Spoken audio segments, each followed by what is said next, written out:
2017 supplementary. ठीक है, पहला क्वेश्चन देखो भाई सप्लीमेंट्री पेपर का। मोलर चालकता का एसआई मात्रक लिखिए। मोलर चालकता का एसआई मात्रक लिखिए। ठीक है, कितने नंबर में? 1 नंबर में एसआई मात्रक लिखिए। एसआई यूनिट पूछिए आपसे, नॉर्मल नहीं, याद रहे एसआई। एसआई में क्या करोगे? ओम इनवर्स को सीमेंस लिखोगे और आपका अगर सेंटीमीटर है तो उसको क्या लिखोगे? मीटर में लिखोगे। ठीक है, दूसरा देखो, दूसरे में क्या पूछा है? ईंधन सेल की पूछा है भाई। ईंधन सेल में एनोड व कैथोड पर होने वाली अभिक्रिया आपको लिखनी है। ठीक है, तो इसको लिख लेते हैं। ईंधन सेल में एनोड व कैथोड पर होने वाली अभिक्रियाएं लिखिए।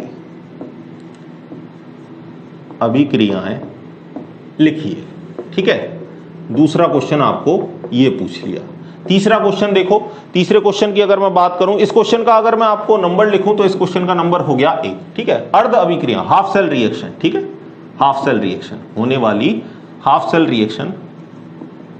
ठीक है, तीसरा देखो, तीसरा था भाई आपका न्यूमेरिकल क्या लिख रखा है कि एक आपकी निम्नलिखित आपको सेल दे रखा है 25 डिग्री सेल्सियस पर। निम्नलिखित सेल के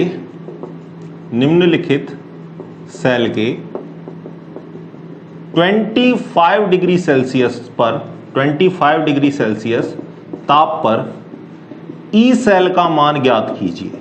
ई सेल का मान ज्ञात कीजिए। याद रहे, ई नॉट सेल नहीं पूछा, क्या पूछा है आपसे? ई सेल पूछा है। ई सेल की वैल्यू किससे कैलकुलेट करोगे? नर्स इक्वेशन से। ठीक है ना, चलो उसकी बात करेंगे। पहले सेल का जो आरेख है उसको देख लो।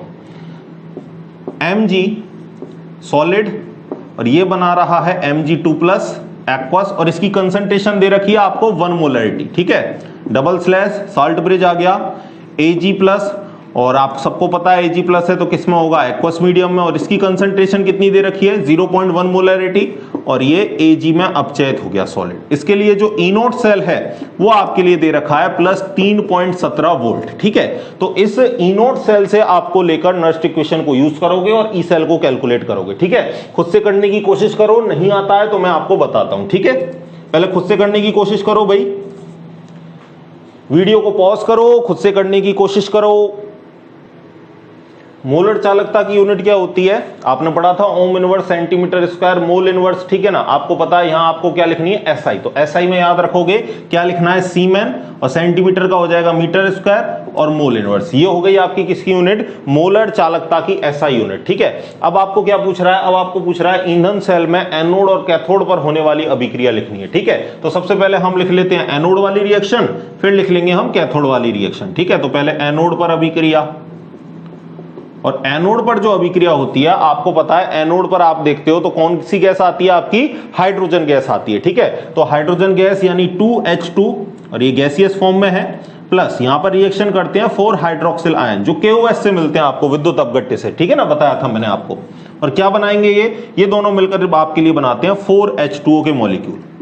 और यहां से कितने इलेक्ट्रॉन रिलीज होते हैं? 4 इलेक्ट्रॉन रिलीज होते हैं। और ये प्रोसेस कौन सा हो गया? ऑक्सीडेशन। चार्ज बराबर करना है, यहां 4 माइनस का चार्ज है तो यहां भी 4 माइनस का चार्ज होगा। ठीक है, अगली बात करते हैं किस पर? Cathodic reaction. ठीक है, एनोड वाली हो गई, अब लिखते हैं कैथोड रिएक्शन।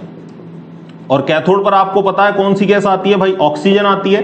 ठीक है, तो O2 और यहां से क्या आता है? वाटर मॉलिक्यूल, लेकिन कितने आएंगे? 2 मॉलिक्यूल आएंगे। साथ में इलेक्ट्रॉन की अगर मैं बात करूं तो इलेक्ट्रॉन आपके जितने इलेक्ट्रॉन एनोड से निकलते हैं उतने इलेक्ट्रॉन आपके कैथोड पर आते हैं। और ये मिलकर क्या बनाएंगे? 4 हाइड्रोक्सिल आयन बनाएंगे भाई। और यहां पर जो रिएक्शन हो रही है वो कौन सी रिएक्शन है भाई?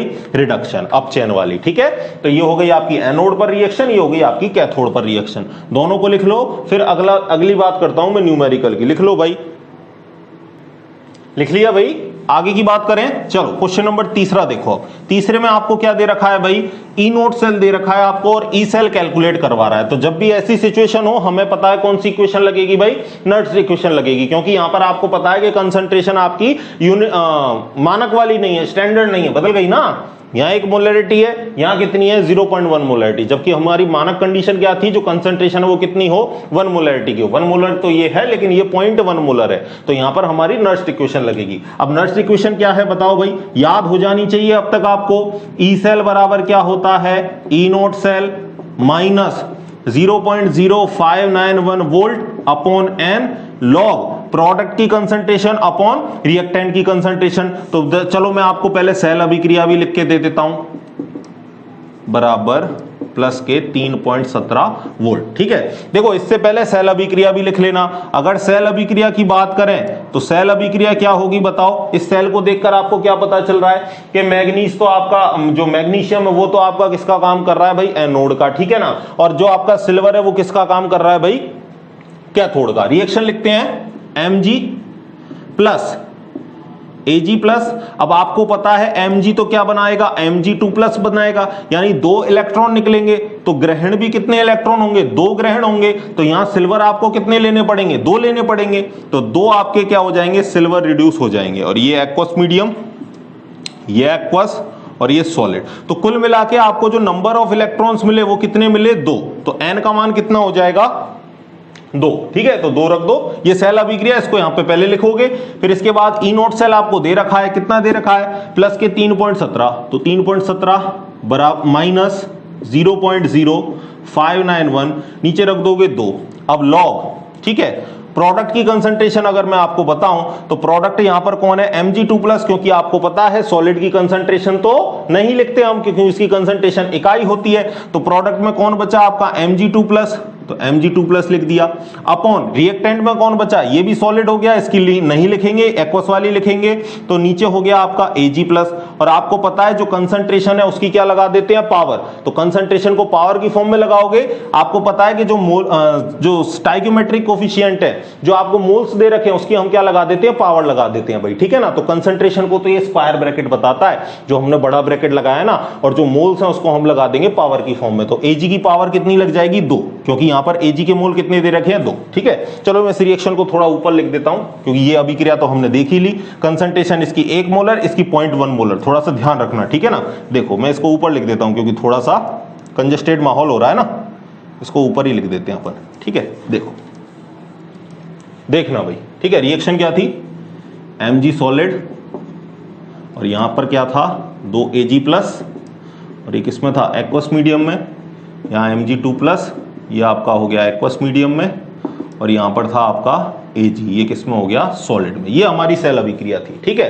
तो अब आपने लिख लिया यहां पर Mg2 प्लस और Ag की पावर 2, क्योंकि यहां पर जो मोल्स हैं वो कितने दे रखे हैं, 2। ठीक है, अब आपको पता है Mg की जो मोलरिटी है वो कितनी दे रखी थी, 1 मोलरिटी, और Ag प्लस को कितना दे रखा था, 0.1 मोलरिटी का, ठीक है ना। तो इसका हमने लगा दिया स्क्वायर, ठीक है, Ag प्लस की सांद्रता रख दी, उसका स्क्वायर लगा दिया, ठीक है। अब देखो, अगर मैं इसका गुणा करूंगा तो आपको पता है गुणा करने पर कितना आ जाएगा, 0.1 का 0.1 से गुणा करो भाई, कितना आ जाएगा, log 1/0.10 आ जाएगा, 0.01 आ जाएगा, ठीक है ना, क्योंकि 1 और 1 का गुणा करोगे ये आ जाएगा।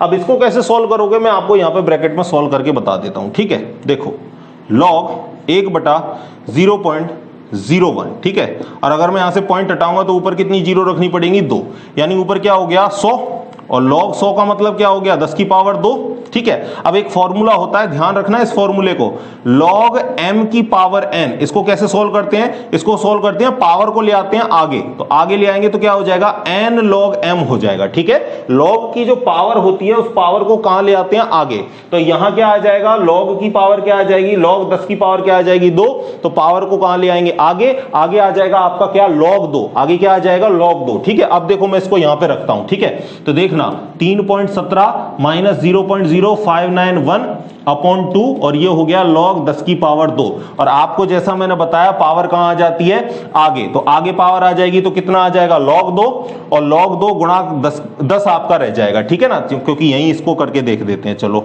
इसको यहीं लिख देता हूं। तो यहां पे पावर आपकी आगे आ गई, तो 2 log 10, और चूंकि पता है log 10 का जो मान है वो कितना रहता है, 1, यानी यहां से क्या बचेगा, केवल और केवल 2 बचेगा, ठीक है। अब देख लो यहां पे आगे लिख दूं इसको, तो देखो 3.17 माइनस 0.0591 अपॉन 2 और गुणा हो गया किससे 2 से, क्योंकि log 10 की पावर 2 आगे आ जाएगी, log 10 का मान 1 होता है, तो 2 गुणा 1 करेंगे तो ओवरऑल वैल्यू कितनी आएगी 2। ठीक है, तो मैंने यहां 2 लिख दिया। अब 2 से 2 कट गया, तो आपको पता है कि अगर संख्या 5 से बड़ी हो तो उसको हटाते हैं तो आगे 1 जोड़ देते हैं, तो 0.05 है, अगर मैं 9 को हटाऊंगा तो कितना हो जाएगा 0.06 हो जाएगा, और 0.06 को जब मैं 3.17 में से घटाऊंगा तो 3.11 वोल्ट आपका क्या आ जाएगा आंसर। यानी जो ई सेल की जो वैल्यू आई, ई सेल की जो वैल्यू आई वो कितनी आई 3.11 वोल्ट। ठीक है, समझ में आ गया। थोड़ा सा लॉग का याद रखना, ये फॉर्मूला याद रखना, काम में आएगा। लॉग में क्या होता है, पावर आ जाती है आपकी आगे, और लॉग 10 की वैल्यू आप याद रखो, लॉग 1 और 2 इनकी वैल्यू याद रखो। लॉग 1 की वैल्यू कितनी होती है 0, 2 की वैल्यू होती है 0.3010। ठीक है ना, और अगर कोई बड़ी वैल्यू होगी तो साफ साफ क्वेश्चन में आपको मेंशन करके देगा, तो घबराने वाली बात नहीं है कि सर लॉग कैसे आएगा। छोटी मोटी वैल्यू याद रखो, लॉग 1 की क्या है, 2 की क्या है, इस तरीके से याद रखो, और 10 तक मैं आपको बता भी दूंगा। ठीक है ना, 10 तक मैं आपको जो आगे केमिस्ट्री जो आगे आपका केमिकल काइनेटिक्स आने वाली है ना, उसमें आपकी बहुत यूज आएंगे। ठीक है, तो उसमें मैं आपको बता दूंगा पर्टिकुलर। चलो भाई लेक्चर कंटिन्यू करते हैं। रात को लाइट जाने की वजह से लेक्चर आपका रुक गया था। चलो भाई आगे की बात करते हैं, यहां तक आप सबने लिख लिया होगा।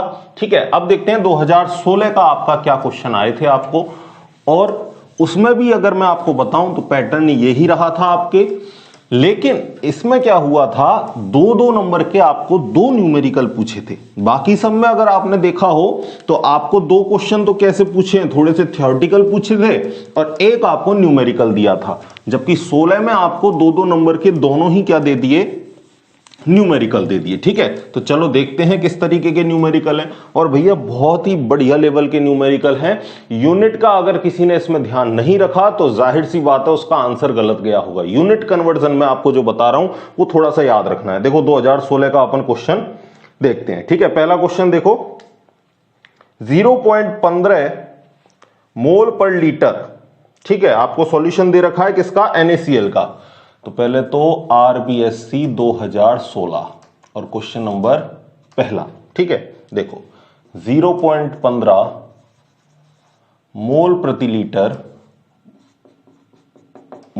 लीटर NaCl विलयन से भरे, NaCl विलयन से भरे, आप साथ के साथ में क्वेश्चन भी लिख सकते हो। ठीक है, एक चालकता सेल का प्रतिरोध, एक चालकता सेल का प्रतिरोध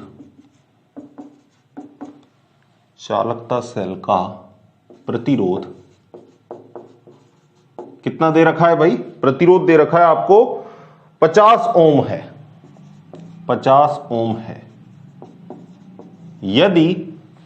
यदि उसी सेल का प्रतिरोध, यदि उसी सेल का प्रतिरोध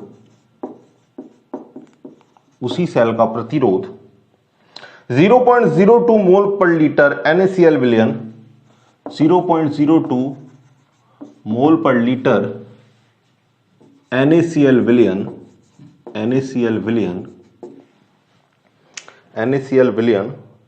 भरने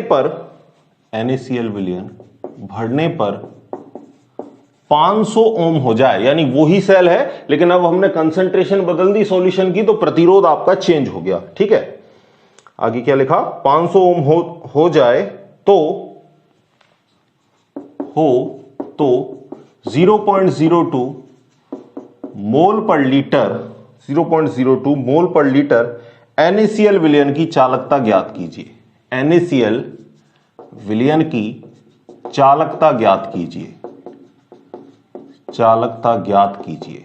ठीक है, देखो बहुत ही बढ़िया क्वेश्चन है भाई आपके लिए। अब इस बार मैं क्या कर रहा हूं, आपको एक एक ही न्यूमेरिकल करवा रहा हूं, क्योंकि नीचे लिखूंगा तो बोर्ड आपका भर जाएगा। ठीक है, और वैल्यू आपको एक और दे रखी है क्वेश्चन में, 0.15 मोल पर लीटर NaCl विलयन की चालकता दे रखी है। NaCl विलयन चालकता, और ये कितनी दे रखी है, ये आपको दे रखी है 1.5 सीमेन पर मीटर। ठीक है, ये आपको क्वेश्चन में उसने दे रखी है। अब आपको क्या निकालना है, आपको निकालना है 0.02 मोल पर लीटर पर 0.02 मोल पर लीटर NaCl सॉल्यूशन की चालकता ज्ञात करनी है। वीडियो को पॉज करो, खुद से करने की कोशिश करो, नहीं आएगा फिर आप सॉल्यूशन देखोगे। ठीक है, स्टार्ट करूं भाई मैं? आप वीडियो को रोककर चेक कर लो एक बार। कर लिया आपने, चलें आगे चेक करना भाई। ठीक है, अब आपको क्या निकालना है? 0.02 मोलर NaCl विलयन की चालकता आपको निकालनी है। ठीक है, तो देखो इसको कैसे निकालोगे आप? अगर मैं आपको चालकता का फॉर्मूला लिखूं तो चालकता का फॉर्मूला क्या होता है? पहले तो बताओ मुझे चालकता को और क्या कहते हैं? विशिष्ट चालकत्व। ठीक है, और इसको कप्पा से डिनोटेड करते हैं। ये बराबर होता है आपके चालकत्व और इसको रिप्रेजेंट करते हैं C से गुणा सेल कांस्टेंट गुणा सेल स्थिरांक, सेल कांस्टेंट। ठीक है ना? अब देखो भाई, कांस्टेंट तो आपका सेम ही रहेगा क्योंकि सेल स्थिरांक कांस्टेंट है। ठीक है, चाहे आपने 50 ओम प्रतिरोध लिया हो, चाहे आपने कंसंट्रेशन जो भी रखी हो, आपका जो कांस्टेंट है, जो सेल स्थिरांक है, वो तो क्या रहेगा? सेम ही, क्योंकि हम उसी सेल में तो क्या कर रहे हैं? सॉल्यूशन को चेंज कर रहे हैं। पहले तो हमने 0.15 मोलर का सॉल्यूशन लिया, फिर हमने क्या ले लिया? 0.02 मोलर का सॉल्यूशन ले लिया, तो कांस्टेंट तो आपका सेम रहेगा। ठीक है, अब देखो यहां से अगर मैं कहूं तो चालकत्व की तो हमें कोई मान दिया नहीं है, लेकिन मुझे पता है कि जो C होता है वो किसका इनवर्स होता है भाई? प्रतिरोध का। C बराबर क्या होता है? 1/R। तो मैं यहां पे लिख सकता हूं 1/R इंटू सेल स्थिरांक, सेल कांस्टेंट। ठीक है, सेल कांस्टेंट ये लो, और ये किसके बराबर हो गया? ये बराबर हो गया आपके कप्पा के। ठीक है, यानी चालकता के। अब यहां से अगर मैं कांस्टेंट निकालना चाहूं, सेल कांस्टेंट, तो निकाल सकता हूं। सेल कांस्टेंट बराबर क्या हो जाएगा? चालकता गुणा प्रतिरोध। R बराबर क्या होता है? प्रतिरोध। तो यहां से हम लिख सकते हैं सेल स्थिरांक, और सेल स्थिरांक बराबर होगा चालकता इंटू प्रतिरोध। ठीक है, और प्रतिरोध हमको दे रखा है। ठीक है, तो चालकता के लिए वैल्यू देख लो पहले। तो चालकता के लिए दे रखी है भाई 0.15 मोलर NaCl विलयन की चालकता आपको क्वेश्चन में दे रखी है 1.5 सीमेन पर मीटर। ठीक है, तो 1.5 सीमेन मीटर इनवर्स। ठीक है, गुणा प्रतिरोध आपको कितना दे रखा है? प्रतिरोध की अगर मैं बात करूं तो साफ साफ क्वेश्चन में आपको दे रखा है कितना? 50 ओम। ठीक है, कितना दे रखा है भाई? 50 ओम। अब आपको क्या करना है? अब आप इसमें जोड़ बाकी गुणा भाग करो और आपका आंसर, तो 15 का गुणा अगर मैं 5 से करूं तो 15 5 कितना हो गया? 75। ठीक है, अब देखो भाई यूनिट कन्वर्जन जो मैं आपको बता रहा था, वो यूनिट कन्वर्जन देखना आप। यूनिट कन्वर्जन की अगर मैं बात करूं तो आप सभी को पता है कि ओम इनवर्स किसके बराबर होता है? सीमेन के बराबर। ठीक है, तो अगर मैं यहां ओम को चेंज करूं तो कह सकता हूं मैं ओम किसके बराबर होगा? सीमेन इनवर्स के बराबर। तो यहां से ओम को चेंज कर सकते हैं। अरे ओम को ऐसे भी लिख दो या ऐसे लिख दो, बात तो एक ही है। ठीक है, तो ओम को चेंज कर सकता हूं मैं सीमेन इनवर्स में। तो मैं यहां प्रतिरोध की जगह क्या ओम की जगह क्या लिख दूं? सीमेन इनवर्स लिख दूं, बात सेम ही है। तो आपको पता है सीमेन इनवर्स से सीमेन कट जाएगा, आंसर किस में आएगा? आपका मीटर इनवर्स में आएगा। तो ये तो अभी क्या आया है? सेल का प्रतिरोध आया। हमें सेल का प्रतिरोध ही केवल नहीं निकालना, हमें तो क्या निकालना है? 0.02 मोलर NaCl विलयन की चालकता। तो अब हम चालकता निकाल लेंगे। ठीक है, तो क्या लिखोगे? 0.02 मोलर NaCl विलयन की चालकता, NaCl विलयन की चालकता। ठीक है, देखना भाई ध्यान से। तो चालकता बराबर आपको पता है कप्पा बराबर क्या हो गया? 1/R इंटू सेल स्थिरांक, सेल कांस्टेंट। ठीक है, यही हो गया। ठीक है, तो प्रतिरोध अब आपको पता है। प्रतिरोध अब हमने 0.02 मोलर जब सॉल्यूशन भरा तो हमको पता है प्रतिरोध हमारा कितना हो गया भाई? 500 ओम हो गया। तो अब हम नीचे क्या रख देंगे? प्रतिरोध में 500 ओम। क्या रख दो? 500 ओम। ठीक है, अब आपको पता है गुणा करना है सेल कांस्टेंट से। सेल कांस्टेंट हमने निकाल लिया, कितना आ गया भाई?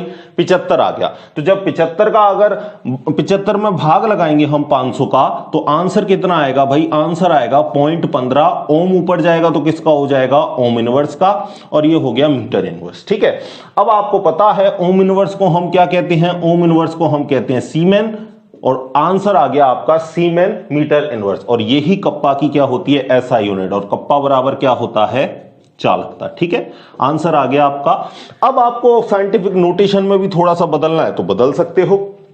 क्योंकि अगर डेसिमल को हम राइट हैंड साइड खिसकाएंगे तो आपको पता है वैल्यू किस में आती है, माइनस में। जब भी आप दशमलव को दाईं तरफ खिसकाओ तो वैल्यू आएगी 10 की पावर माइनस में, और जब भी आप दशमलव को बाईं ओर खिसकाओगे तो वैल्यू आएगी आपकी किसकी, 10 की पावर प्लस में। ठीक है, हमेशा हम क्या करते हैं, फर्स्ट जो नॉन जीरो डिजिट होता है उसके बाद में रखते हैं। ठीक है, आप चेंज कर भी सकते हो, नहीं भी करो तो भी आपका आंसर सही है। ठीक है, आप यहां तक भी कर दोगे आपका आंसर सही है। फिर भी अगर आप चेंज करना चाहते हो तो आप इसको ऐसे भी लिख सकते हो, 1.5 इंटू 10 पावर -1 सीमेन मीटर इनवर्स। ठीक है, क्योंकि एक स्थान हमने खिसकाया है तो माइनस में कितना आ जाएगा, 1 आ जाएगा। समझ गए? तो ये आपका आंसर आएगा। फटाफट छापो, फिर मैं दूसरा आपको क्वेश्चन करवाता हूं। ठीक है, लिख लो भाई इसको।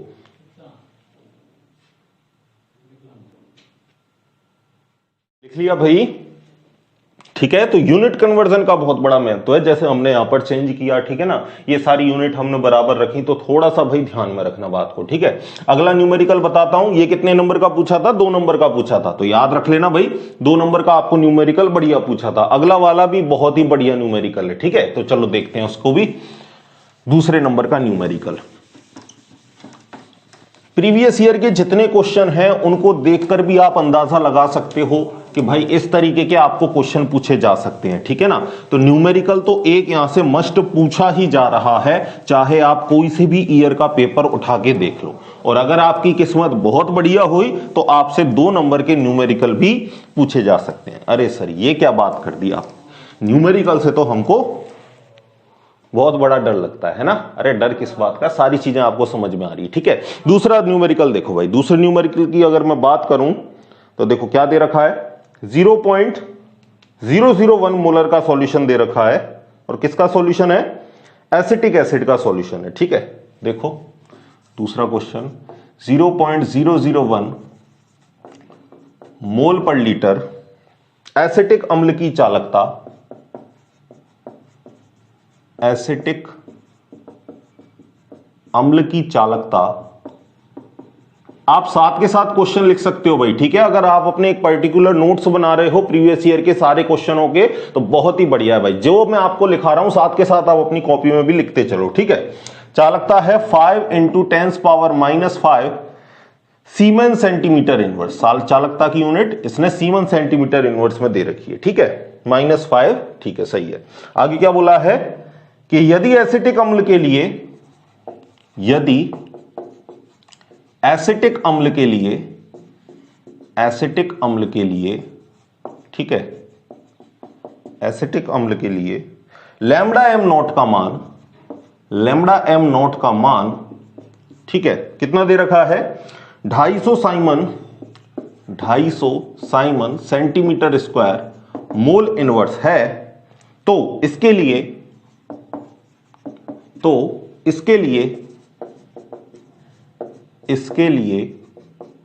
वियोजन स्थिरांक, ये क्या नई टर्म आ गई सर, वियोजन स्थिरांक का मान ज्ञात कीजिए। ठीक है, वियोजन स्थिरांक का मान ज्ञात कीजिए, का मान ज्ञात कीजिए। ठीक है, देखो भाई कुछ चीजें है ना, कुछ चीजें आपकी हट गई थी, कुछ चीजें आपकी नई ऐड हुई। 2016 का पेपर है, वहां पर दे रखा है आपको सिलेबस में वियोजन स्थिरांक, तो इसको जैसे यहां पर है। ठीक है, मैं आपको बता भी दूंगा वियोजन स्थिरांक। पहले फॉर्मूला बता देता हूं मैं आपको साइड में, इसको लिख लेना, C अल्फा स्क्वायर 1 - अल्फा। पहले अल्फा की वैल्यू कैलकुलेट करोगे और फिर उससे इसकी वैल्यू कैलकुलेट करोगे। पहले खुद से करने की कोशिश करो, फिर आपको मैं बताता हूं भाई। ठीक है, इस पूरे न्यूमेरिकल की बात करें तो सबसे पहले इसमें क्या करना है, अल्फा कैलकुलेट करना है। अल्फा से फिर आप किसको कैलकुलेट करोगे भाई, वियोजन स्थिरांक के को कैलकुलेट करोगे। जनरली आपने 11वीं क्लास में ये फॉर्मूला पढ़ रखा है, आपने देखा होगा ओस्टवाल्ड का तनुता वगैरह जब हमने ये समीकरण पढ़ी थी। ठीक है ना, इक्विलिब्रियम चैप्टर में। ठीक है, यहां ये दोबारा से है, थोड़ा इसको आप थोड़ा ध्यान में रखना। ठीक है, तो अल्फा का फॉर्मूला क्या है भाई, अल्फा को कैसे कैलकुलेट करेंगे, देखो मैं यहां लिख देता हूं आपको, वियोजन की मात्रा अल्फा, और वियोजन की मात्रा अल्फा का फॉर्मूला क्या है, आपने सबने पढ़ा था, क्या था कि अनंत तनुता पर मोलर चालकता का तो आपने भाग दिया था और दी गई तनुता में आपने भाग दिया था। तो मैं फॉर्मूला लिख देता हूं, दी गई तनुता पर या दी गई सांद्रता पर मोलर चालकता बटे अनंत तनुता पर मोलर चालकता, यही तो था। इनफाइनाइट लगा दो या नॉट लगा दो, बात एक ही है। ठीक है, या तो नॉट लगा दो या इनफाइनाइट लगा दो। तो ये वियोजन की मात्रा है। यहां से हम अल्फा निकालेंगे, अल्फा को उठा के इस फॉर्मूले में निकालेंगे, फिर वियोजन स्थिरांक हम कैलकुलेट करेंगे। अब हमें पता है कि अनंत तन्यता पर मोलर चालकता तो हमको दे रखी है, क्वेश्चन में दे रखा है ना भाई, लैम्डा एम नॉट या लैम्डा एम इनफाइनाइट दोनों का मतलब एक ही है, ठीक है। ये तो हमको क्वेश्चन में दे रखी है। हमको क्या निकालना है भाई, मोलर चालकता निकालनी है, लैम्डा एम हमको निकालना है। तो लैम्डा एम का अगर फॉर्मूले की बात करूं तो लैम्डा एम जो मोलर चालकता का फॉर्मूला है वो क्या था, कप्पा अपॉन मोलैरिटी गुणा किया था आपने किससे, 1000 से, ठीक है। तो देखो ये फॉर्मूला कब था, ये फॉर्मूला तब था जब आपका जो आयतन है वो किस में लिया है आपने, ml में लिया है, तो उसको लीटर में कन्वर्ट करने के लिए हम 1000 से गुणा कर देते हैं। अब यहां आपको पता है यहां जो आपको आयतन है वो ऑलरेडी लीटर में दे रखा है, तो 1000 से गुणा करने की जरूरत नहीं है। अरे भाई आपको कंसंट्रेशन ऑलरेडी किस में दे रखी है, लीटर में दे रखी है। जब ml में होता तब हम गुणा करते, ठीक है। तो अब ऑलरेडी लीटर में दे रखी है तो हम 1000 से गुणा नहीं करेंगे। यहां पर यही बड़ी बात थी, बच्चे अगर 1000 से गुणा करके करते इसको और वहीं पर आपका क्वेश्चन कैसा हो जाता, गलत हो जाता। समझ गए मेरा मतलब। तो यहां ये सारी बातें आपको जो यूनिट कन्वर्जन है वो आपको थोड़ा सा माइंड में याद रखना है, ठीक है। तो अब कप्पा अपॉन क्या हो गया, मोलैरिटी। अब आपको पता है कि कंसंट्रेशन दे रखी है आपको कितनी, 0.01, और जो चालकता है वो आपको दे रखी है, ये दे रखी भाई चालकता। तो चालकता का मान रख देता हूं, कितना था, 5 into 10⁻⁵ semen centimetre inverse upon, और अगर मैं बात करूं किसकी, कंसंट्रेशन की, किसमें दिया है, 0.001 मोल पर लीटर, ठीक है। यही दिया है भाई, मोल पर लीटर यही दिया है। अब आपको पता है कि ऊपर सेंटीमीटर इनवर्स है, नीचे लीटर इनवर्स है, तो हमें कन्वर्जन पता है, इतना तो हम इसमें कर चुके हैं, ठीक है। क्योंकि लीटर बराबर क्या होता है, 10⁻³ सेंटीमीटर क्यूब, ठीक है, यही होता है। तो अगर मैं लीटर इनवर्स के लिए निकालूं तो इन पर भी क्या लग जाएगा, -4, तो ये हो जाएगा 10⁻³ और ये हो जाएगा 10⁻⁻ इनवर्स क्यूब हो जाएगा, ठीक है। समझ गए बात को।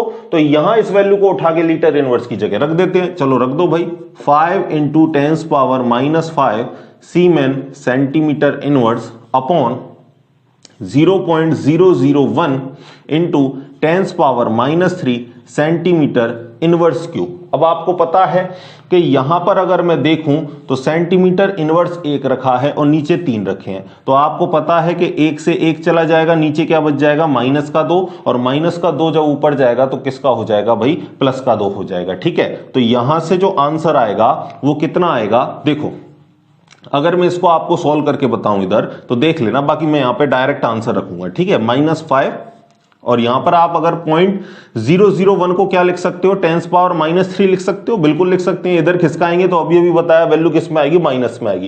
ये छोटे छोटे गुणा भाग है, लेकिन अगर किसी बच्चे पर नहीं आते तो वो यहीं इस पर कंफ्यूजन होकर और क्वेश्चन को कर देता है गलत, क्योंकि अगर बेसिक आपका क्लियर नहीं है तो आप क्वेश्चन को नहीं कर पाओगे, ठीक है। तो ये सारी चीजें भी आपको आनी चाहिए। 11वीं क्लास में साइंटिफिक नोटेशन हमने पढ़ रखा है अच्छे से, ठीक है। तो इधर जाएंगे तो -3 हो जाएगा, -3 ऑलरेडी है, -3 कितना हो जाएगा, -6, और -6 जब ऊपर जाएगा तो ये किसका हो जाएगा, +6, ये किसका हो जाएगा, +6। अब मुझे बताओ -5 और +6, तो +1 बच जाएगा, +1 बच जाएगा यहां पर, और +1 का मतलब कितना बच जाएगा, 10 बच जाएगा, ठीक है। 10⁻1 या 10 बच जाएगा, और 10 से आप 5 का गुणा करोगे तो कितना आ जाएगा, 50 आ जाएगा। तो मैं यहां पर डायरेक्ट लिख रहा हूं, क्या आ जाएगा आपका 50, ऊपर क्या बचा, सीमेन, और नीचे से सेंटीमीटर इनवर्स स्क्वायर जब ऊपर गया तो सेंटीमीटर स्क्वायर हो जाएगा। और आपको पता है ये कंसंट्रेशन किसमें दे रखी है, मोल पर लीटर में, मोल पर लीटर में दे रखी है ना, तो मोल भी ऊपर जाएगा तो किसका हो जाएगा, मोल इनवर्स का हो जाएगा। तो ये आपका क्या आया भाई, मोलर चालकता की वैल्यू आई लैम्डा एम की। अब इससे हम किसको निकाल लेंगे, अल्फा को निकाल लेंगे, ठीक है। इससे हम अल्फा को निकाल लेते हैं, चलो भाई। तो वियोजन की मात्रा अल्फा क्या हुई, वियोजन की मात्रा अल्फा, वियोजन की मात्रा अल्फा, लैम्डा एम की वैल्यू हमें पता है और लैम्डा एम नॉट हमको क्वेश्चन में दे रखा है, ठीक है। तो लैम्डा एम की वैल्यू निकाली 50 सीमेन सेंटीमीटर स्क्वायर मोल इनवर्स, ठीक है। और लैम्डा एम नॉट कितना दे रखा है, 250, ठीक है। तो 250 यूनिट यही है ना, centimetre Simon centimetre square mole inverse, यही यूनिट दे रखी है, ठीक है, यही है।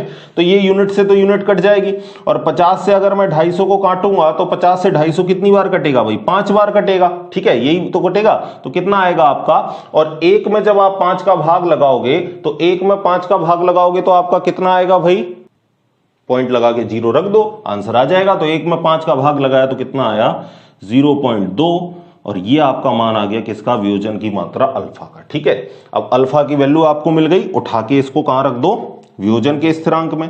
तो k बराबर क्या था, c alpha square 1 minus alpha. ठीक है, तो आपको पता है कंसंट्रेशन तो कितनी दे रखी है आपको, कंसंट्रेशन दे रखी है आपको 0.001 मोल पर लीटर। ठीक है, इनटू अल्फा की वैल्यू कितनी दे रखी है 0.02, तो क्या हो जाएगा 0.2 का स्क्वायर, क्योंकि अल्फा का स्क्वायर कर रखा है ना, अपॉन में नीचे क्या होगा 1 माइनस अल्फा, और अल्फा कितना है हमारा 0.2। अब आप क्या करोगे, जोड़ बाकी गुणा भाग, और आपका आंसर आ जाएगा किसका, वियोजन स्थिरांक का। ठीक है भाई,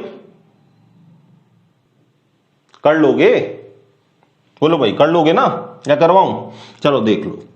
0.001 ये हो गया मोल पर लीटर। ठीक है, अब 0.2 का 0.2 से गुणा करोगे तो कितना आ जाएगा 0.04। ठीक है, और नीचे आपको पता है एक में से आपने 0.2 घटाया तो कितना आ जाएगा 0.8 आ जाएगा, यही आएगा। ठीक है, अब देखो यहां अगर पॉइंट से पहले 3 है और पॉइंट से पहले यहां 2 है, पॉइंट के बाद में 2 है और पॉइंट के बाद में यहां पर 3 है, तो कुल मिला के 5 का अंतर आ गया। मैं इसको यहां पे डायरेक्ट लिखूंगा, मैं सॉल्व करके आपको यहां बता देता हूं। ठीक है, नीचे मैं डायरेक्ट लिख दूंगा। ठीक है, तो ऊपर क्या आ जाएगा 0.0004, यही आएगा गुणा करने पर। ठीक है ना, 1 2 3 4 5। ठीक है, 5 से पहले आ गया, और क्या आ गया नीचे 0.8।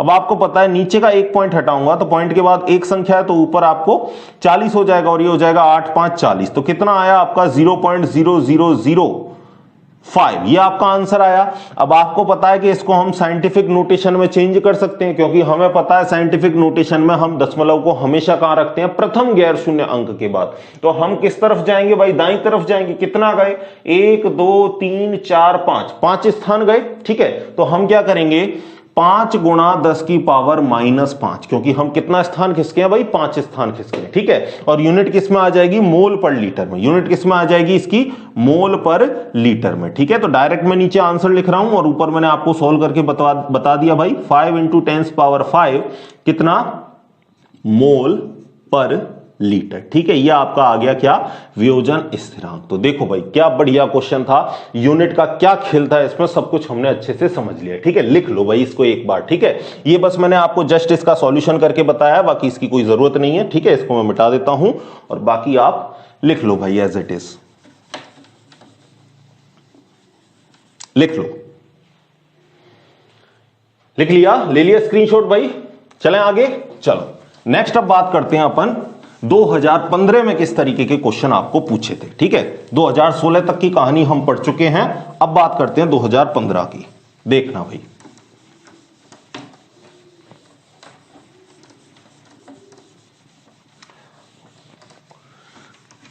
देखो भाई अब 2015 का देखना। ठीक है ना, 2015 में क्या क्वेश्चन पूछा है, आरबीएससी 2015। ठीक है, देखो पहला क्वेश्चन, प्रतिरोधकता का एसआई मात्रक लिखिए। प्रतिरोधकता का एसआई मात्रक लिखिए, एसआई मात्रक लिखिए, जिसको आपने विशिष्ट प्रतिरोध भी कहा था, रो से आपने इसको दिखाया था। ठीक है ना, और ये कितने नंबर में है, 1 नंबर में है। दूसरा क्वेश्चन क्या है, Mg2+ व Cl- आयनों की सीमांत मोलर चालकता, और सीमांत का मतलब वही होता है अनंत तनुता पर मोलर चालकता। ठीक है ना, क्योंकि उससे ज्यादा चालकता हो नहीं सकती, तो एक सीमा फिक्स हो गई, इस वजह से हम सीमांत मोलर चालकता भी कहते हैं। ठीक है, सीमांत मोलर चालकता क्रमशः कितनी दे रखी है भाई, 160 तथा 76.3 siemens centimetre square mole inverse है। Siemens centimetre square mole inverse है MgCl2 की सीमांत मोलर चालकता ज्ञात कीजिए। सीमांत मोलर चालकता ज्ञात कीजिए। बड़ा आसान सा न्यूमेरिकल है भाई। कितने नंबर में पूछा, 1 नंबर में पूछा, कोलराउस लॉ से हम इसको सॉल्व कर देंगे। और तीसरे क्वेश्चन में आपको 2 क्वेश्चन ए बी करके डाले हैं। फैराडे के विद्युत अपघटन के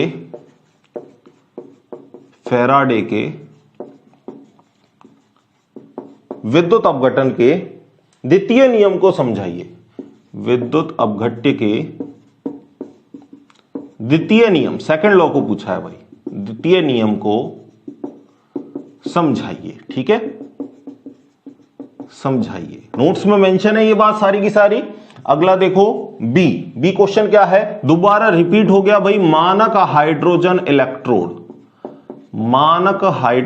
इलेक्ट्रोड का नामांकित चित्र बनाइए। ठीक है, रिपीट हो गया ये क्वेश्चन भाई, नामांकित चित्र बनाइए। ठीक है, देखो ये आपको पूछा कितने नंबर में, 1 नंबर में, ये भी आपको पूछा कितने नंबर में, 1 नंबर में। तो टोटल आपको पता है टोटल कितने का नंबर हो गया भाई, 4 नंबर का हो गया। ठीक है, तो पहले इसका आप सॉल्यूशन खुद से करो और फिर आप बोर्ड पर देखो भाई। ठीक है, विशिष्ट प्रतिरोध या प्रतिरोधकता दोनों का मतलब एक ही है, जिसको हमने रो से दिखाया था। ठीक है, थोड़ा सा मैं आपको रिवाइज करवा देता हूं। प्रतिरोध R आपने लिखा था डायरेक्टली प्रोपोर्शनल है L के और इनवर्सली प्रोपोर्शनल है A के। और जब प्रोपोर्शनल के साइन को हमने हटाया था तो एक कांस्टेंट आया था जो क्या था आपका रो, और इस रो को ही विशिष्ट प्रतिरोध या प्रतिरोधकता कहते हैं। ठीक है, तो रो बराबर क्या हो जाएगा, रो बराबर हो जाएगा R इंटू ये A इधर जाएगा, L नीचे आएगा, तो A अपॉन L हो जाएगा।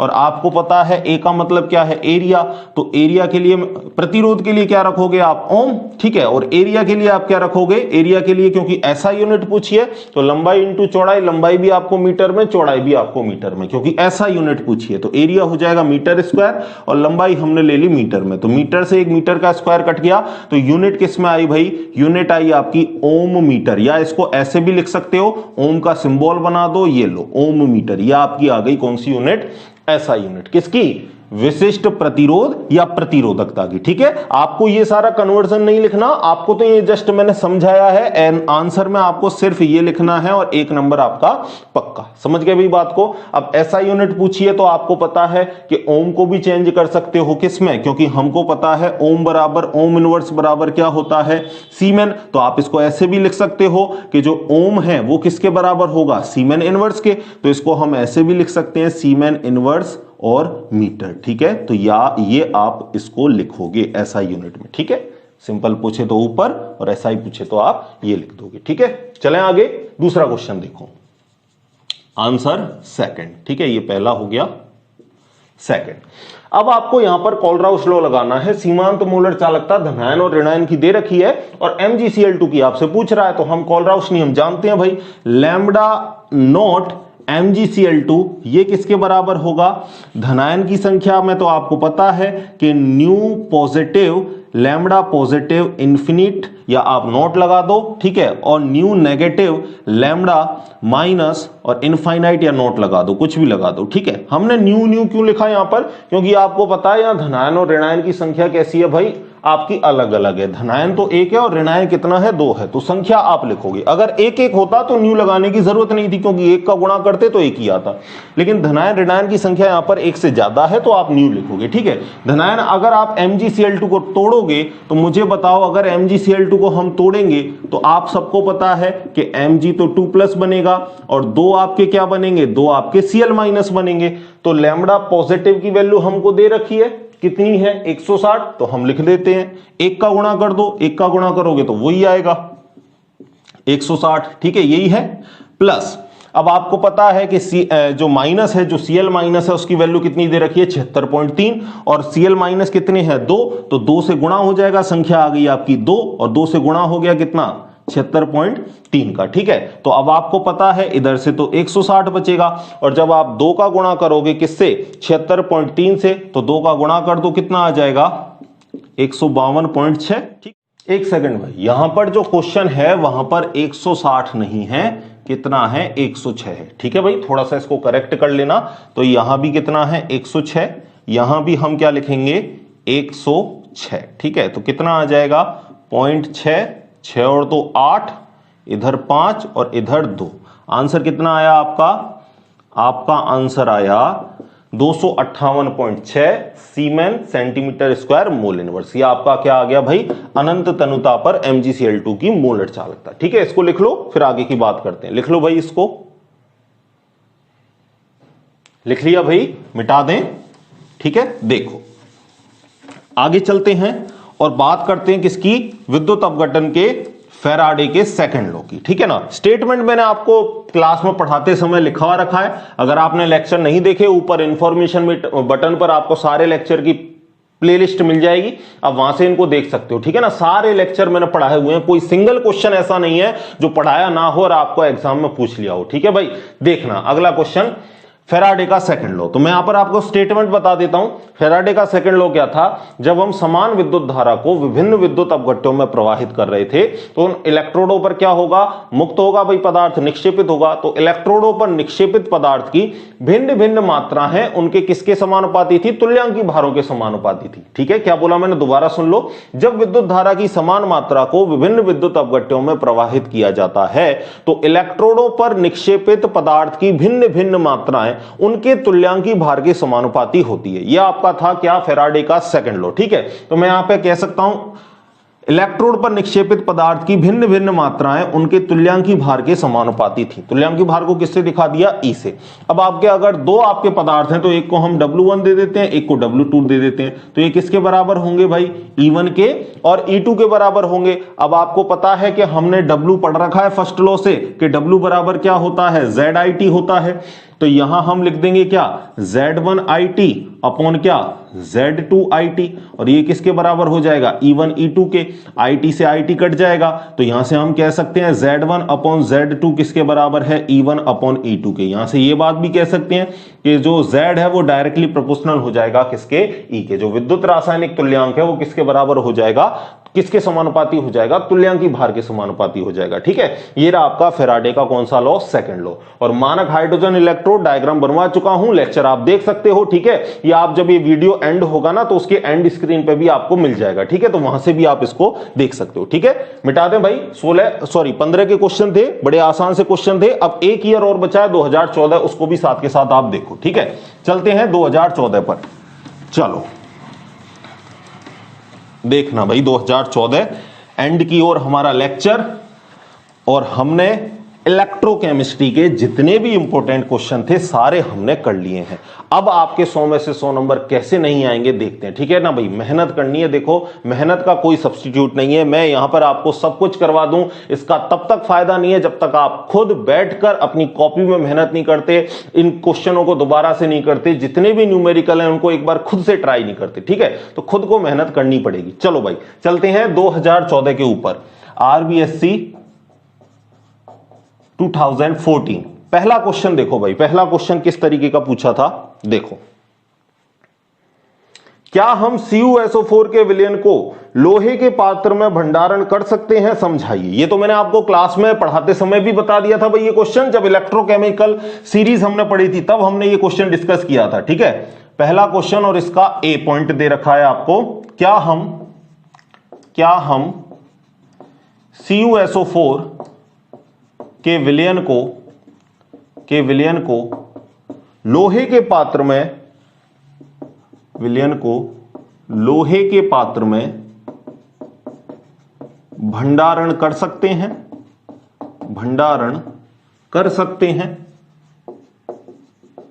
बताओ भाई कर सकते हो क्या, आंसर दोगे।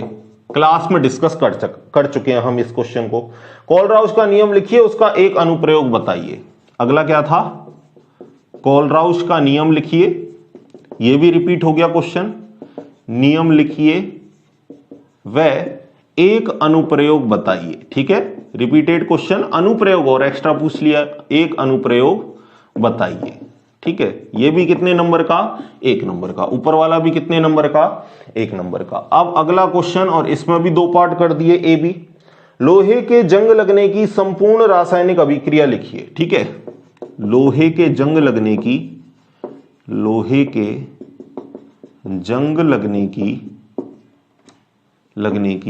संपूर्ण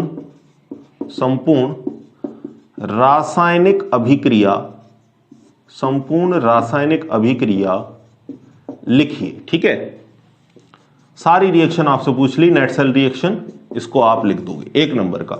दूसरा क्वेश्चन लिखो। दूसरा क्वेश्चन क्या है, मानक हाइड्रोजन इलेक्ट्रोड का नामांकित चित्र। नहीं, ये तो पहले वाला है, इसको कहां ला रहे हैं भाई अपन इसमें।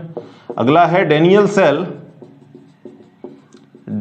सेल की संपूर्ण अभिक्रिया दीजिए एवं इस सेल के लिए नर्स समीकरण का गणितीय रूप लिखिए। ठीक है, डैनियल सेल की संपूर्ण अभिक्रिया लिखिए। संपूर्ण, नेट सेल रिएक्शन पूछ रहा है, संपूर्ण अभिक्रिया लिखिए, संपूर्ण अभिक्रिया लिखिए। आगे क्या पूछा है, वह इस सेल के लिए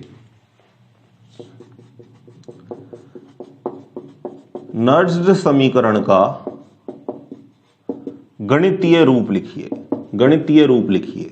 मैं आपको बता चुका हूं भाई क्लास लेते समय कि आरबीएससी इससे क्वेश्चन ऐसे पूछ चुका है। मैथमेटिकल आपसे क्या पूछा है, एक्सप्रेशन पूछा है। सारे क्वेश्चन सिंपल हैं भाई, मोस्ट ऑफ द क्वेश्चन, सारे के सारे क्वेश्चन आपको डिस्कस करवा रखे हैं। ये क्वेश्चन कोलराउस का नियम अनुप्रयोग हमने पढ़ रखा है। खुद से करने की कोशिश करो। चलो भाई लाइट भी आ गई, ठीक है, खुद से करने की कोशिश करो, और नहीं आता है तो सॉल्यूशन देखो। करो भाई, पहले खुद से करो। पहला क्वेश्चन बताओ भाई, क्या आप लोहे के पात्र में CuSO4 को रख सकते हो? नहीं रख सकते। क्यों नहीं रख सकते? क्योंकि जो आयरन का मानक अपचयन विभव का मान है वो कॉपर के मानक अपचयन विभव से कैसा होता है, कम होता है। और आपको ये बात पता है कि जिसका मानक अपचयन विभव का मान कम है वो पहले ऑक्सीकृत होता है। तो पहले ऑक्सीकृत कौन होगा? आयरन होगा। आयरन ऑक्सीकृत होगा और क्या बनाएगा? Fe+2 बनाएगा। 2 इलेक्ट्रॉन छोड़ेगा, उन 2 इलेक्ट्रॉनों को कौन पकड़ लेगा? CuSO4 पकड़ लेगा। तो हमने भरा तो CuSO4 था और वहां पर कॉपर 2 इलेक्ट्रॉन ले लेकर किस में अपचयित हो रहा है? Cu में अपचयित हो रहा है। तो पात्र में क्या देखोगे भाई, कॉपर जो है वो बैठ जाएगा पेंदे में, Cu2+ 2 इलेक्ट्रॉन लेके क्या है, कॉपर में वो अपचयित हो जाएगा। और जो लोहे का पात्र है उसमें छेद हो जाएंगे। क्यों छेद हो जाएंगे? क्योंकि आयरन ऑक्सीकृत हो रहा है। आयरन क्या बना रहा है? +2 बना रहा है, सॉल्यूशन के अंदर जा रहा है। समझ रहे हो ना? कटोरा आपने लिया और ये लोहे का कटोरा है और इसमें भर दिया आपने CuSO4। तो क्या देखोगे, जो लोहा है वो Fe2+ बना के सॉल्यूशन में आएगा, तो इसके अंदर छेद हो जाएंगे, ऑक्सीकृत हो रहा है। और यहां पर जो कॉपर 2+ था वो 2 इलेक्ट्रॉन लेके क्या है, पात्र के पेंदे में नीचे बैठ जाएगा। ठीक है, समझ गए ना? तो इस तरीके की कहानी होगी। कुल मिला के आप लोहे के पात्र में इसको नहीं रख सकते। लिखोगे कैसे, आंसर कैसे लिखोगे? तो आप पहले लिखोगे क्या रखा जा सकता है? नहीं। पहले तो लिखोगे नहीं, क्योंकि Fe का मानक अपचयन विभव, Fe का मानक अपचयन विभव, अब अगर आपको एग्जैक्ट वैल्यू पता है तो ही लिखोगे, वरना वैल्यू लिखने की कोई आपको जस्ट ऐसी आवश्यकता नहीं है। ठीक है ना? आपको अगर पता है तो ही लिखोगे एक्यूरेट, वरना आप नहीं लिखोगे। मैं पहले ही बोल रहा हूं, Fe का मानक अपचयन विभव E0 कितना होता है? -0.44 वोल्ट होता है। Fe का मानक अपचयन विभव कॉपर के मानक अपचयन विभव और कॉपर का मानक अपचयन विभव E0 बराबर, अगर इसकी हम वैल्यू देखें एग्जैक्ट, तो इसकी वैल्यू होती है भाई -0.34 वोल्ट। मैं फिर कह रहा हूं आपको कि वैल्यू अगर आपको याद नहीं है, नहीं लिखोगे, सिर्फ वैसे भी काम चल जाएगा। Fe का मानक अपचयन विभव कॉपर के मानक अपचयन विभव से कम होता है। ठीक है, विभव से कम होता है। अतः Fe Cu2+ को कॉपर में अपचयित कर देगा, कॉपर में अपचयित कर देगा, और पात्र में क्या हो जाएंगे? छिद्र हो जाएंगे। ठीक है, समझ गए? तो ये हो गया आपका पहले के ए का आंसर। अब फर्स्ट के बी का आंसर भी देख लो। कोलराउस नियम बता चुका हूं भाई, किसी भी विद्युत अपघट्य की अनंत तनुता पर मोलर चालकता उस विद्युत अपघट्य के धनायन व ऋणायन की मोलर चालकताओं के योग के बराबर होता है। ठीक है, ये भी बताया था मैंने आपको, λm इनफाइनाइट ये किसके बराबर होगा? लैम्बडा कैटायन इनफाइनाइट के प्लस लैम्बडा एनायन इनफाइनाइट के। यही था आपका कोलराउस का नियम। और एक अनुप्रयोग, इसका सबसे बढ़िया अनुप्रयोग क्या है भाई? दुर्बल विद्युत अपघट्यों की मोलर चालकता का इसने क्या किया था? निर्धारण किया था। ठीक है, तो आप यही लिख सकते हो, दुर्बल विद्युत अपघट्य की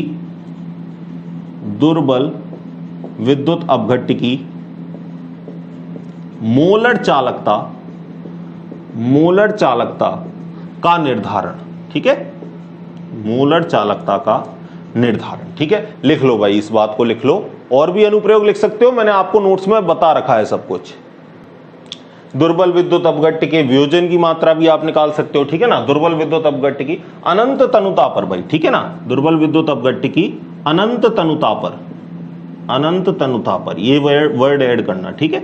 लैम्बडा एम इनफाइनाइट, ठीक है ना, क्योंकि प्रबल के लिए तो हम ग्राफ से निकाल लेते थे और दुर्बल के लिए ग्राफ से आप नहीं कैलकुलेट कर पा रहे थे, जिसकी मदद आपने किसकी सहायता से ली भाई, कोलराउस नियम से आपने मदद ली और इस नियम से आप दुर्बल विद्युत अपघट्य की अनंत तनुता पर मोड़ चालकता का निर्धारण कर सकते हो, ठीक है। लिख लिया, आगे चलें। लोहे पर जंग लगने की क्रियाविधि, कोरोजन आपको पूछ रखा है, सारी रिएक्शन मैंने आपको लिखवा रखी है, ठीक है। तो यही रिएक्शन पूछ रहा है भाई कि कैसे जंग लगी, उसकी मुझे क्रियाविधि आप बता दीजिए, ठीक है। तो इसकी क्रियाविधि लिखते हैं, चलो देखो भाई, लोहे पर जंग लगने की संपूर्ण रासायनिक अभिक्रिया आपको बता देता हूं। तो सबसे पहली रिएक्शन देख लेते हैं हम एनोड पर, लिखवा चुका हूं वैसे सारी बातें। तो एनोड पर देखो, एनोड पर क्या होगा, दो आपने Fe के एटम लिए थे और ये किस में कन्वर्ट हो रहे थे, Fe2+ में। साथ में कितने इलेक्ट्रॉन निकालेंगे, 4 इलेक्ट्रॉन। भाई एक आयरन 2 इलेक्ट्रॉन निकालेगा तो 2 आयरन 4 इलेक्ट्रॉन निकालेंगे। एनोड पर आपका हो रहा है कौन सा, ऑक्सीडेशन, ठीक है। दूसरी बात करते हैं आप किस पर, कैथोड पर। नेट सेल रिएक्शन से भी लिखकर काम चल सकता है अपना, लेकिन अपन लिख देते हैं एक बार इनको, ठीक है। और कैथोड पर क्या है, O2, और O2 के साथ में आपको पता है कौन रिएक्शन करेगा भाई, 4H+ आयन, क्योंकि H+ आयन भी मौजूद थे और यहां से 4 इलेक्ट्रॉन इधर आएंगे, एडिशन होगा, एडिशन हो रहा है तो रिडक्शन, और क्या बनेगा आपके लिए, 2 वाटर के मॉलिक्यूल बनेंगे और यहां पर हो गया आपका रिडक्शन, अपचयन, ठीक है। आगे क्या होना है, रेडॉक्स अभिक्रिया लिखनी है, नेट सेल रिएक्शन लिखनी है, संपूर्ण अभिक्रिया, ठीक है। Net cell reaction, net cell reaction संपूर्ण अभिक्रिया लिख के भी काम चला सकते हैं अपन। 4 इलेक्ट्रॉन से 4 इलेक्ट्रॉन गए, क्या बचेगा, 2Fe सॉलिड प्लस O2, ये किस में था, गैस में, ठीक है, प्लस 4H+, ये किस में था, एक्वस में, ठीक है। क्या बना रहा है, 2Fe2+ किस में है, एक्वस में है, साथ में 2H2 किसमें, लिक्विड फेज में।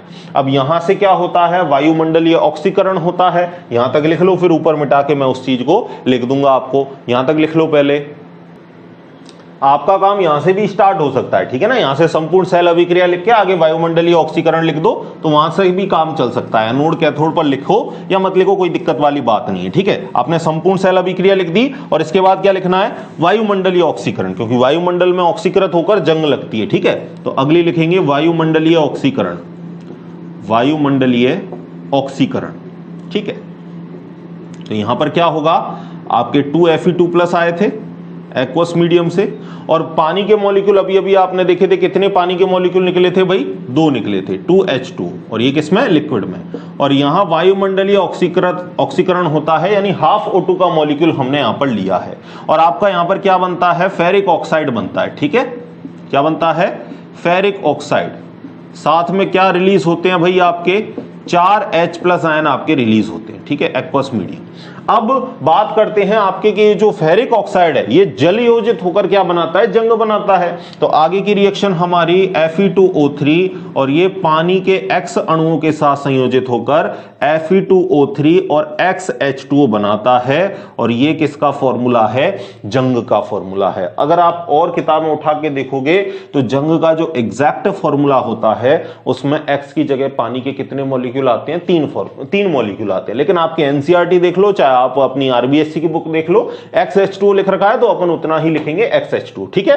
तो ये हो गया आप पर जंग लगने की संपूर्ण क्रियाविधि, ठीक है ना। संपूर्ण अभिक्रिया से स्टार्ट करो, वायुमंडलीय ऑक्सीकरण यहां तक खत्म करो, पूरे नंबर मिलेंगे, कोई दिक्कत वाली बात नहीं है। डेनियल सेल के लिए हम संपूर्ण अभिक्रिया लिख लेते हैं, इसको भी कर लेते हैं भाई, लिख लो पहले, इसको लिख लिया, मिटा दूं, चलो। अब डेनियल सेल के लिए भी हम पहले डेनियल सेल की संपूर्ण अभिक्रिया लिख लेते हैं, फिर इसके लिए हम नर्स समीकरण अप्लाई करेंगे, ठीक है। देखो भाई, आंसर दूसरे का बी। डेनियल सेल की संपूर्ण अभिक्रिया देखोगे तो जिंक किससे रिएक्शन करता है, कॉपर 2+ से, ठीक है। और ये किस मीडियम में है, एक्वस मीडियम में, और क्या बनाता है, Zn2+ बनाता है, और कॉपर को अपचेत कर देता है Cu सॉलिड, ठीक है। ये आपकी संपूर्ण सेल अभिक्रिया थी डेनियल सेल के लिए, ठीक है, डेनियल सेल के लिए। अब इसके लिए नर्स समीकरण देखो, नर्स समीकरण, और नर्स समीकरण क्या था, बताओ भाई, क्या था, E बराबर E0 minus 0.0591 volt upon N, और N का मान यहां कितना है, 2, तो मैं डायरेक्ट लिख रहा हूं 2 लॉग प्रोडक्ट की कंसंट्रेशन अपॉन रिएक्टेंट की, और सॉलिड और प्योर लिक्विड को नहीं लिखते, एक्वस वालों को लिख दो। तो यहां प्रोडक्ट में क्या है Zn2+, ठीक है, अपॉन नीचे आपका रिएक्टेंट में क्या है भाई, रिएक्टेंट में आपको पता है Cu2+ आ गया। जो सॉलिड है उसकी कंसंट्रेशन, जो उसकी सक्रियता है वो कितनी है, 1 है, ठीक है। 2 का इसमें भाग दे लो, भाग देकर भी लिख लो, तो E बराबर क्या हो जाएगा, E0 - 0.02955 volt log Zn2+ upon Cu2+। ये स्क्वायर ब्रैकेट ही लगाने हैं, क्योंकि इसका स्क्वायर ब्रैकेट का मतलब होता है कंसंट्रेशन, ठीक है। तो छोटे ब्रैकेट लगाओगे तो गलत कर सकता है, तो बड़े ब्रैकेट स्क्वायर ब्रैकेट ही लगाने हैं भाई, ठीक है। तो यहां आपको भाई 2020 से लेकर 2014 तक के जितने भी आपको क्वेश्चन आए हुए हैं सबका मैं सॉल्यूशन करवा चुका हूं। आई होप आपको वीडियो अच्छी लगी होगी, आपको कुछ नई जानकारी, कुछ नया मटेरियल, आपको स्टडी मटेरियल मिला हुआ होगा, ठीक है। तो अगर आपको वीडियो पसंद है तो बस बता दो हमको, ठीक है। तो चलो मिलते हैं इसी तरीके के नेक्स्ट वीडियो में, तब तक पढ़ते रहिए, खुश रहिए, धन्यवाद।